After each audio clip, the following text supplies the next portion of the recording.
news in your bushes and asking you to pay for it, but it should jar you if you believe at all in the idea of checks and balances. I know many of you hate the media. And you love to hate the media, but it should jar you that you don't have more people here speaking truth to power and holding accountable the importance of the truth, even as many of you think that the truth is not something you read in newspapers. I'm not certain how jarring it is because of the reasons you just gave, but I'm wondering from your perspective, that makes you sad, right? Incredibly sad? Well, it actually makes me more afraid than sad. That's what I believe in, the importance of newspapers. I believe in the idea of checks and balances, but I understand how it is that the business model very quickly became antiquated. But I don't think that the people listening to me right now can dispute the fact that the content is important. The ability to hold powerful people who are in charge. I don't know how Bezos is running the Washington Post. They're doing amazing work at the Washington Post as they have for 70 years. I don't know if Bezos, as he buys everything in the world and becomes an American conqueror who is just changing retail, I don't know if he's going to allow the Washington Post to investigate the stuff that he does, or he's just sort of controlling a media entity. I don't know if he believes. I haven't heard him interviewed on this subject. I don't know if he believes in the idea of newspapers as newspapers, or if it's just another arm of his Amazon empire, the same way that he's got to pour money into studios so that he doesn't pay any taxes, and he's just investing all of the money back into his businesses so that Amazon could make whatever it was last year in the billions and pay $0 in taxes. But that number, the number you just gave out, the number of journalists, right? And it's been it's newspaper journalists. But is that enough for the checks and balances that are important to you, I guess is what I'm asking. For now, right? The New York Times is growing. The New York Times is employing more and more people because they've figured out the business model on the internet. They've made it so that it is so, look, man, I can't get the shipping container to climb over a paywall for anything, no matter how much good stuff the Washington Post. I'm not saying climb over it with your password. Yeah, of course. I'll repel down that paywall if you just give me that, P-dub. Just expensive, man. Just expensive. And what's funny is I asked my bosses for like a password, and they're like, "Does Dan have one?" Yeah. Still waiting for my ESPN Plus. Do you guys want to share with the audience all the stuff that you were discussing during the break about elevators and elevator habits? Oh, absolutely. Yes. So one of my takes during the break was I think Billy would be simultaneously the best person and the worst person to be stuck in an elevator with. All right. First off, let him finish. Why? Because no doubt in his backpack lies the answer to our freedom. Yeah. But he is going to be very scared the second that he realizes that we're stuck. Yeah. I mean, I believe sweating, panic attacks, hyperventilating, these are all likely scenarios. But if you can sift through the garbage in his bag, there might be something of use that can get you out of there. The reason this came up, by the way, is we all park in this parking garage that we're all grateful for, but the elevator is the last option in terms of transportation. That's a fancy parking lot. There's a staircase. But we've all been there occasionally. There's a staircase, there's a ramp, and there's an elevator. You found human poop on the stairway the last time you were on it.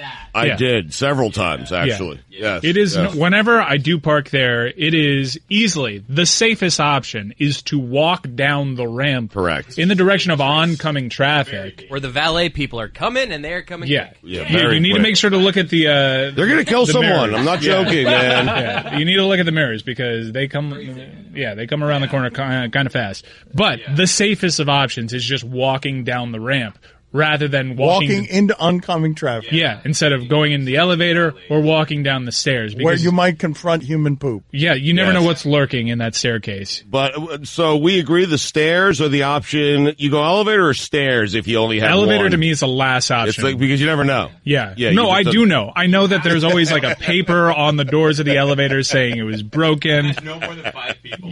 No more than it might as well say you might not make it. Yeah. And Stugotz said that he once got trapped in that elevator with Poppy. No, we thought we were trapped for about a minute on the 3rd floor. People got off, doors closed. It did not move for a minute. And then I realized I didn't press a button. And then it started moving again, and that's how I started thinking about who I would most want to be in an elevator with. and Poppy is my guy. I feel like I'd be fun because I wouldn't panic. I'd have a good attitude about it. Like, it's going to be fine. Let's just sit down and let's talk. Billy thought you were somebody who would jump up He's and a down. classic elevator jumper. Well, that's I've when it's never met one working. in my life. When it's working, I like to, hey guys, boom, and then they're like, hey, stop. Like, they get all panicked. It's like, they got this. It's fine. He's a elevator. classic elevator If I've ever jumper. seen one. Yeah, if I've ever seen one. Textbook. Guys, this is what you need to do when you enter an elevator. boy. All right? Oh, good God. First thing you need to do, if you've ever seen any movie where they have to escape through an elevator, every elevator seems to have a panel in the ceiling that you move, and that's how you get out in case of emergency. First thing you do, if you're going to get in an elevator that goes over, 2 or 3 flights, identify that panel immediately. Because, as Mike was pointing out, it's going to get hot in there because there's no air conditioning. In Florida, Dan, hot.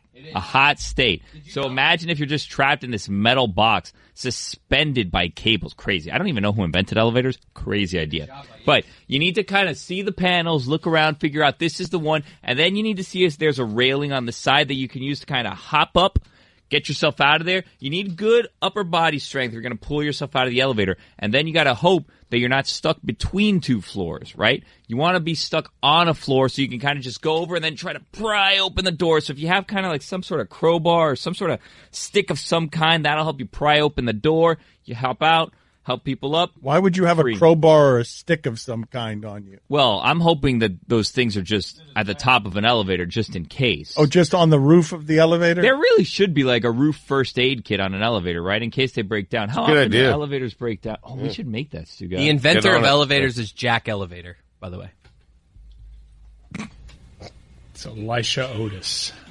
Otis. Yeah, who died at the ripe old age of 49. Whoa! The worst joke ever told on the show. Channeling, you can go. Yes, you can go. You're channeling. You don't need to ask. Elevator. You are channeling the spirit of your father on a Tuesday because he is on a disco cruise. I see how pink your neck and face are from the shame of that Jack Elevator joke. So bad. A Drews. Look, I don't dance now. I make money move. I honestly thought it couldn't get any worse than Billy just for some reason giving us 90 seconds on how to escape an elevator. But I almost went with Steve. Elevator? Yeah, Steve Elevator was No, better. Jack Elevator's better. How am I still here? Oh, yeah. Why are you still here? Dan LeBatard. Did you love the Joker's Wild? 61% of the audience said no. oh, you damn young people soaring with so much ignorance. Stugotz. You don't even know what we're talking about. The Joker's Wild is the truth, man. Stay woke. This is the Dan LeBatard Show with the Stugotz on ESPN Radio. ESPN Radio is presented by Progressive Insurance. All guests on the Dan LeBatard Show appear via the Shell Pennzoil Performance Line. Here's your SportsCenter update. The Wild have traded Jason Zucker to the Penguins for Alex Golinchuk, Kalen Addison, and a 2020 conditional first-round pick. Galchenyuk. Okay. Hertha Berlin's head coach Jurgen Klinsmann has given up that role but will remain with the club in a supervisory role. Hertha Berlin is currently 14th in Bundesliga and are 6 points ahead of relegation. Soccer. And finally, Mountain Dew was initially developed to be a whiskey mixer. Jack and Dew. SportsCenter is brought to you by Advance Auto Parts. Think ahead, think advance. At any time, 1 in 4 batteries is about to fail. Get a free battery test and free installation with any automotive battery purchase only at Advance Auto Parts. For all the latest headlines and information, tune in to SportsCenter on ESPN Radio all throughout the day. Chris Cody was very stressed taking his daughter to the park. We'll get to that in a second. But first, happy 76th birthday to Bernie Bickerstaff. And happy birthday to him. I don't care. Good luck. Wow, I just got a Kevin Gilbride-like smile from Roy Bellamy because of the name Bernie Bickerstaff. What happened there for you that made you nostalgic? Memories of this show. Me not knowing that he was black? Exactly. Okay, so, Bernie Bickerstaff, put it on the poll, Guillermo at LeBatard Show. Is Bernie Bickerstaff a black name?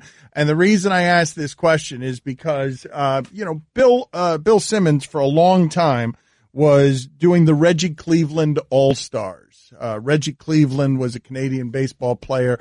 You hear the name Reggie Cleveland, that is not a white person. It's just not, but it was.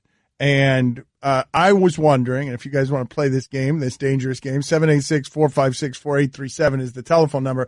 We have nothing that can knock this off the mountaintop in terms of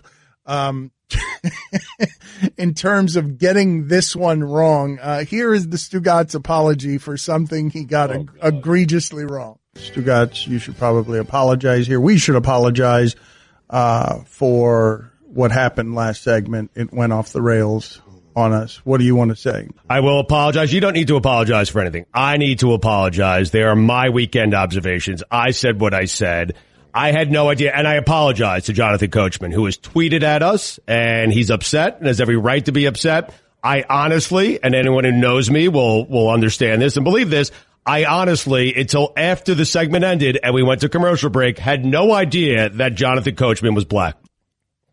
You have never delivered anything in terms of cadence that has more comedic perfection than that. The way that you kept stopping and starting, and then you just... Anyone knows me. Anyone that knows me knows I like the way before he gets to the punchline, which is just amazing. And you don't need to apologize. Now, furthermore, this was not name based. This was after seeing Jonathan Coachman on television and sort of making a bunch of jokes about tanning machines. Oh, those were Abby's jokes. They were his wife's jokes. Stugotz, you should probably apologize here. We should apologize for what happened last segment. It went off the rails on us. What do you want to say? I will apologize. You don't need to apologize for anything. I need to apologize. They are my weekend observations. I said what I said. I had no idea, and I apologize to Jonathan Coachman, who has tweeted at us, and he's upset and has every right to be upset. I honestly, and anyone who knows me will understand this and believe this, I honestly, until after the segment ended and we went to commercial break, had no idea that Jonathan Coachman was black. Always there. Just lives there. It is unbelievable how good it is. These guys were howling. What were you guys laughing about back there? After all of these years, you still are laughing at this stuff. Billy doesn't want anyone near the microphone right now. He's just afraid of all of this. In defense of Abby, okay, my wife, we were watching SportsCenter together. She just thought he was tan. It was Jonathan Coachman and Max Bretos, and what she was discussing was how good-looking both of them were. That's right. That's what she was saying. Okay. I thought they were your observation. That's a good pivot. So you're walking back the apology now? No. I was just explaining the rest of the story. It's been a while. That's all. I mean, oh, that sound. He is really suffering it. There's very little around here that makes Stugotz feel shame and genuinely wince. That is at the top of the list. By the way, I don't know if you guys know this. Stugotz is not sure about Zion. He's black. He's not sure. No, he's not sure about Zion's future. Oh, okay. Yeah. Good transition. I see a guy out there. I'm going back to the game he recently played against the Bucks, and I realize Giannis can do that to a lot of people. But Zion, he's just the pudginess does not help. It's not really the limping around the court. That really white thing he has on his leg. I don't know if this guy. It's sloppy. I'm going to say it. It sucks.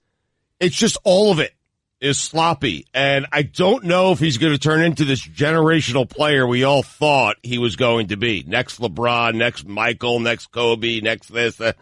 I don't think I'm not certain the sniff test is not something that he has passed for me.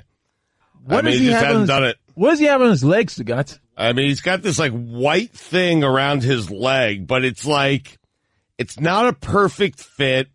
It's but what is sloppy. You're not okay. But when what he wears a is suit, I imagine half the shirt is hanging out. It's not all tucked in. It's not all put together. You know what I'm saying? Not at all. Yeah. No, I don't think a lot of people would look at Zion Williamson and say pudgy. I don't know what other word to. I think there's most some baby would. fat there. Yeah, most would. Yeah. It's part of his. It's part of his deal. Thank you. Pudgy. All right, put it on the poll, Guillermo, at Thick. LeBatard Show. With 2 C's. Yeah. Ah. And Giannis just, I mean, first off, it was kind of